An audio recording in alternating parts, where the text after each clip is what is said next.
Iranian attacks continued to target sites across the Gulf this Tuesday. In Kuwait, power lines were hit by air defence shrapnel, causing partial electricity outages for several hours.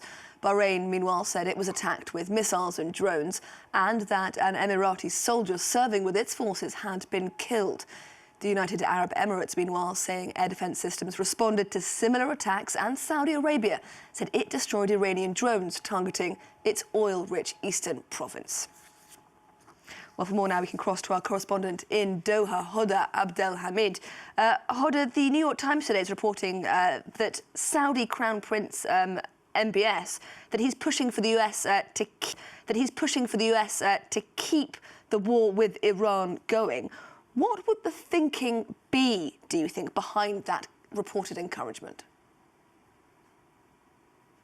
Well, I think the thinking for Saudi Arabia is at this stage, the Gulf is so unprotected that probably it is better to try to finish this war just to make sure, that the U.S. doesn't leave and Trump declares victory, and then Saudi and the other Gulf countries are left to pick up the pieces. They can come under attack, for example, by the Houthis in Yemen, which happened in the past before this war, and they can come under attack from Iran itself. But the article is based on sources who claim that Mohammed bin Salman, the Crown Prince, would have said that this is a historic moment for the Middle East. That language is very much close to the narrative that was coming out of Israel, specifically from Prime Minister Benjamin Netanyahu in the lead-in to this war. It has to be said that the Saudi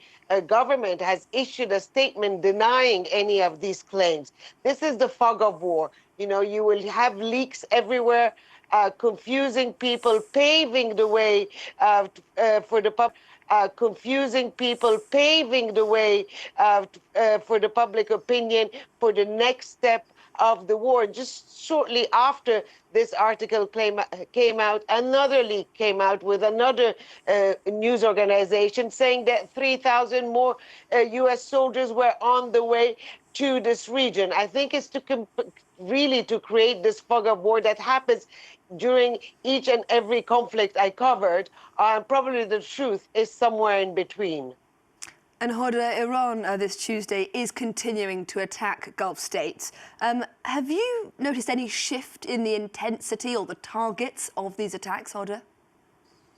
To the press conference, the weekly press conference of the spokesman of the foreign minister here in Qatar, Majid al-Ansari, because we hadn't heard any alert for the good part of the last 2.5 to 3 days. And then he all of a sudden said that doesn't mean that there haven't been any attacks. Shortly after, the Ministry of Defense has clarified that today alone, for example, 9 ballistic missiles were intercepted here in Qatar.